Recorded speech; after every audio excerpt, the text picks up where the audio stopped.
Hi guys, Biggie here.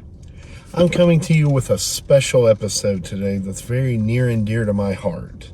This year is the 30th anniversary of Power Rangers. Being as old as I am, I can remember when the first episode of Mighty Morphin Power Rangers premiered. The hype was incredible building up to it. They never let you know who or what the Power Rangers were until you saw the very first episode. But in that very first episode, everybody was hooked. You had the Power Rangers, you saw them morph, you saw them use their weapons, you saw them summon the Zords, make the Megazord, and fight Goldar in a giant monster battle. All of that in one 24-minute episode. Kids everywhere were immediately hooked. Power Rangers became a global phenomena overnight. You couldn't find the toys anywhere, period. It was all anybody was talking about at school. Either you were talking about the Power Rangers or you went outside at recess and you played Power Rangers, or you were waiting to get home to watch the newest episode. Even though looking back, the episodes were all the same formula, which Sentai that it's based off of, the Super Sentai franchise, and other Japanese superhero shows all follow the same formula, but it still manages to reel you in. You might be asking yourself, hey, why are you wearing a Marvel shirt if you're talking about Power Rangers? Can't you at least keep your fandoms right? Number one, you should embrace all different kinds of fandoms and let people express themselves the way they want to. Number two, the Super Sentai franchise that I previously said Power Rangers is derived from is very much intricately tied with Marvel Comics. And Stan Lee himself was a huge factor in Super Sentai getting made and why Super Sentai has Megazords. And he was a very big advocate of bringing Super Sentai to America in the 1970s, well before Haim Saban made Mighty Morphin Power Rangers. So going back, in the 1970s, Stan Lee saw Super Sentai, and he was a very huge advocate of bringing it to America. I'm not going to say he was a fan, but Stan the Man did see how kids would love it and it would make money,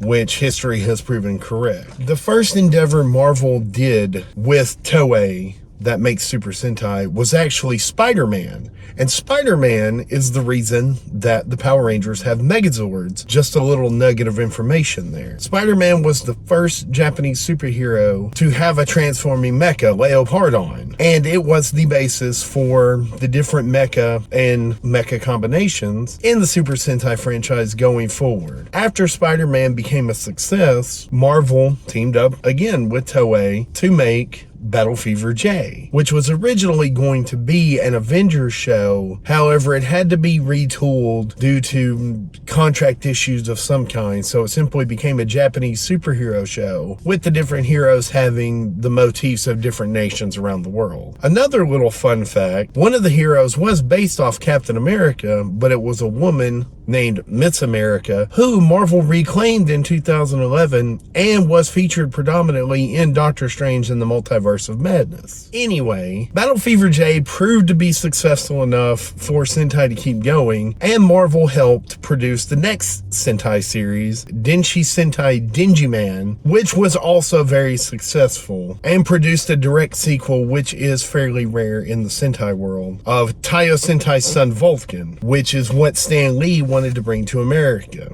That was the first Sentai that he actually saw and was immediately enamored with the product and could see dollar signs, basically. He could see the monetary value that Power Rangers has shown year after year. When Stan was trying to bring Son Vulcan to America, there was a Marvel employee named Margaret Loesch who was working very closely with him to also bring Son Vulcan to America. They even made a 25-minute sizzle reel demo that most of the networks at the time passed on that said it was too foreign and just too hokey, which some of the early Sentais are, but that's part of its charm. But it's definitely an acquired taste. But prophetically, years later, Margaret Loesch would find herself working for Fox and would greenlight a show made by Haim Saban and Shaquille Levy titled Mighty Morphin Power Rangers, which was spliced together from a later Sentai series, Kyoryu Sentai Ranger mixed with American-made footage to be adapted into a new show. But more on that later. Power Rangers is such a huge phenomenon that you could not talk about it in one single episode.